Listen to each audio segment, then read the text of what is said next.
थोड़ा सा बस क्या। हाँ सर, 300 यूनिट में है तो बैठ ना चाहिए। अरे आज वो तब से क्या हुआ ना भाई, मसाले वाला है। हाँ जी, बोलिए।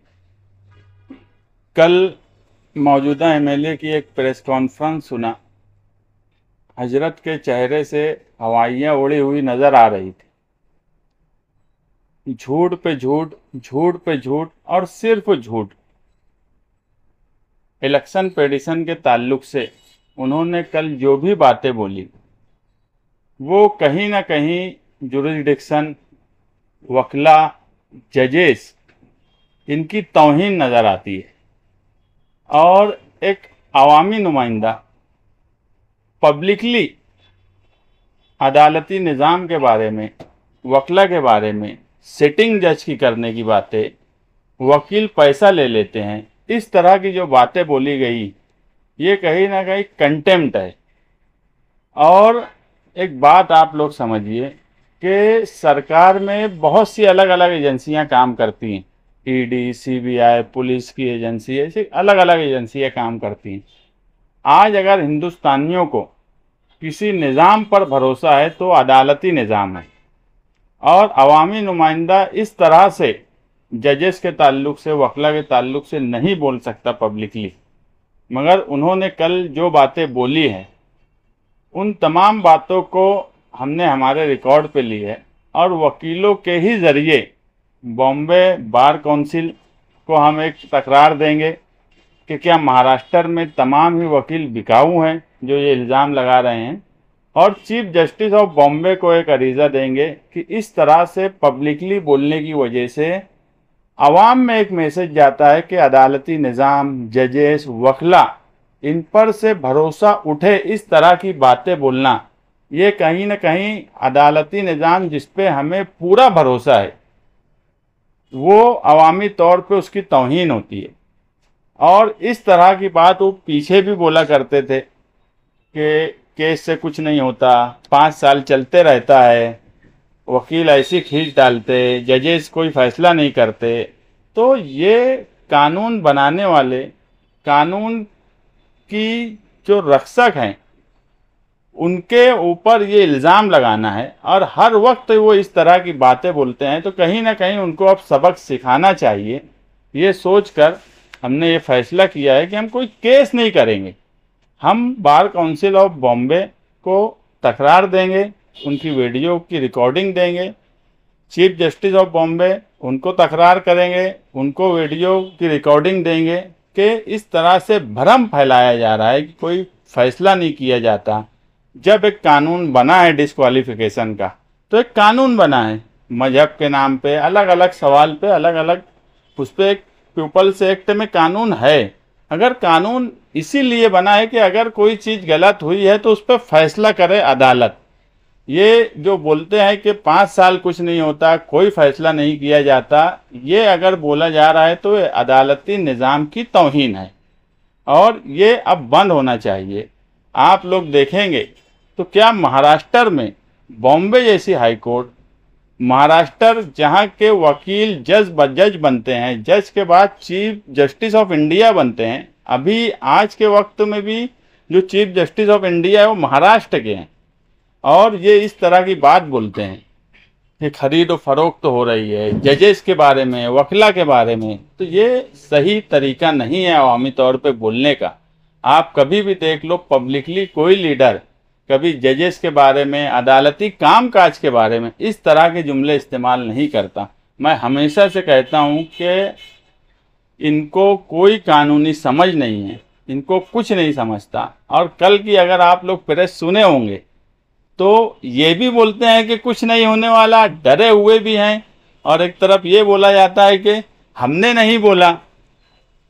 जो मजहबी बात है, हमारे स्टेज से दूसरे लोग बोले तो कम से कम उन्होंने अवामी तौर पे ये बात मानी कि उनके स्टेज से दूसरे लोगों ने इस तरह की बातें की है।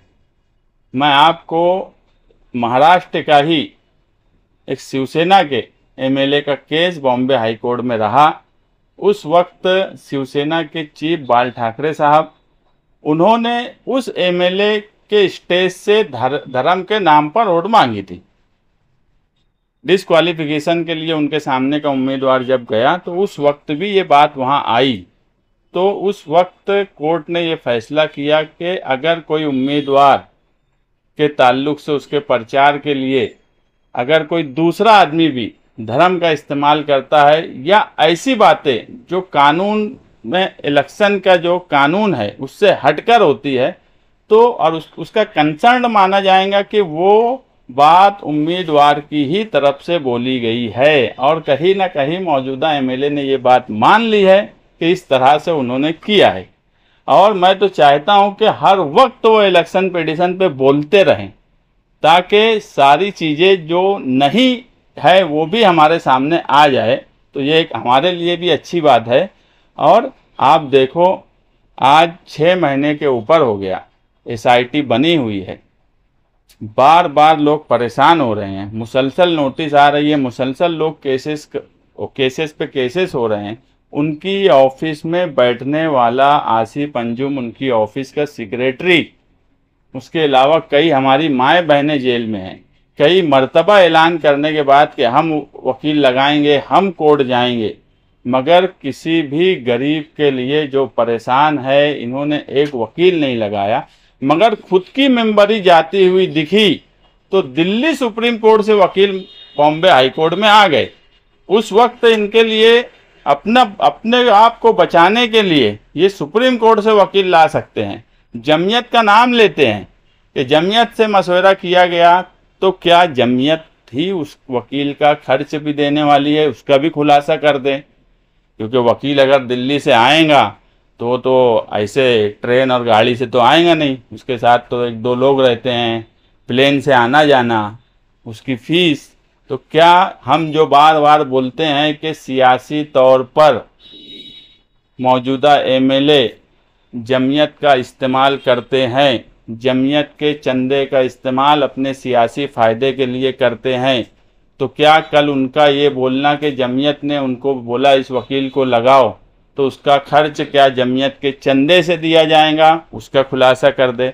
जमीयत, हम बार बार बोलते हैं कि जमीयत अपना हिसाब दे कि क्या चंदा किस तरह से जमा किया जाता है, और कौम मिल्लत के नाम पर जो लोग चंदा देते हैं तो क्या वो उसी मद में कहाँ खर्च होता है, या फिर सियासी स्टेज जैसे इलेक्शन से पहले जमीयत ने लगाया था और वोट मांगा था, वो जमीयत की ऑफिस को सियासी क्लब के जैसा इस्तेमाल करते। अब इलेक्शन पिटीशन में भी जमीयत का नाम उनकी तरफ से आया, हमने नहीं बोला। तो इन सब बातों का भी खुलासा उनको करना चाहिए।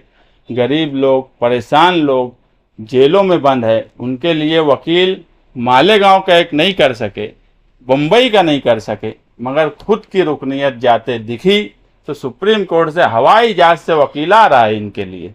तो ये अब उनको नहीं सोचना है, ये मालेगांव शहर की आवाम को अब सोचना है। मैं अब यहाँ पर मालेगांव शहर की आवाम से अपील कर रहा हूँ कि आप सोचिए, समझिए कि एक आदमी अपनी रुकनीयत बचाने के लिए दिल्ली से वकील हवाई जहाज से मंगवा रहा है, मगर एक बस से भी मालेगांव से वकील हाईकोर्ट नहीं ले जा सके, लोग जेल में बंद हैं, उनकी मदद नहीं कर सके। तो अब ये आवाम को फैसला करना है कि किस तरह की जिम्मेदारी मौजूदा एमएलए को इस शहर ने दी थी।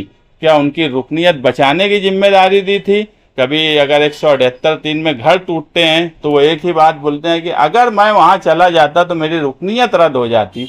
इतना डरपोक, इतना बुज़दिल एमएलए इस मालेगांव जैसे दिलेर शहर में इससे पहले कभी नहीं हुआ, जो अपनी रुकनीयत के डर से इस तरह की बातें करते हो, अपनी रुकनीयत बचाने के लिए हवाई जहाज से वकील बुलाते हो, मगर किसी गरीब के लिए एक केस के लिए उनकी ऑफिस सेक्रेटरी, उनकी ऑफिस में काम करने वाले लड़के के लिए वो जो आदमी वकील नहीं लगा सकता। तो ये फैसला उनको मानने वाले जो जानिसार अपने आप को बोलते हैं वो सोचे कि अगर कल उन पे मुसीबत आई तो ये आदमी कोई मदद नहीं करने वाला। अगर उनके लोगों पे कोई मुसीबत आई, और आप देख भी रहे होंगे कि जो जैसा कर रहा है वैसा भर रहा है, उसके बाद भी ये आदमी कोई किसी की मदद नहीं करता।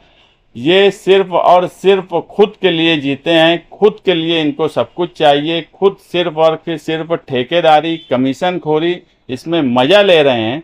और उनके आसपास के लोगों को भी बेयार और मददगार छोड़ रहे हैं, मगर खुद की रुकनीत की बात पे बड़े वकील लगाने के लिए इनके लग सब कुछ है। चीफ जस्टिस को और बार काउंसिल को अरेजा लिखेंगे, अब वो पूछेंगे अजीत पवार साहब से कि क्या ऐसी बात हुई थी क्या, तो खुलासा होगा ना। चीफ जस्टिस आप पूछेंगे ना, जब हम बोले हैं कि इस तरह का इल्ज़ाम लगाए हैं तो वो पूछेगा, इनसे भी पूछेगा, और हो सकता है चीफ जस्टिस है अजीत पवार साहब से भी पूछे, तो अब तो वही खुलासा करेंगे। आदमी है कुछ समझता नहीं। पिटीशन किस बात पे फाइल हुई है, पिटीशन जिस पे फाइल होती है उसमें क्या ग्राउंड है, क्या प्रे है, क्या डिमांड है, उस पर बहस होती। कोई भी कुछ भी बाद में आके कि ये अगर तुमको ऐसा था तो तुमको अलग से कोई केस दाखिल करना था। और अगर पार्टी पे एतराज है, एक बात आप समझ लो कि पार्टी का रजिस्ट्रेशन इलेक्शन कमीशन करता, हर एजेंसी का अपना काम है, अदालत नहीं इलेक्शन यानी कोई पार्टी रजिस्टर करती। तो ये बेवकूफ़ी जैसी बात बोलते हैं, वो सिर्फ अपने लोगों को कैसे भी खुश कर दूं कि बस वाह वाही हो जाए, खुश हो जाए, बस ये चक्कर में ऊट पटांग झूठ फसाद जो समझ में आता वो बोल देते, करना कराना कुछ नहीं रहता।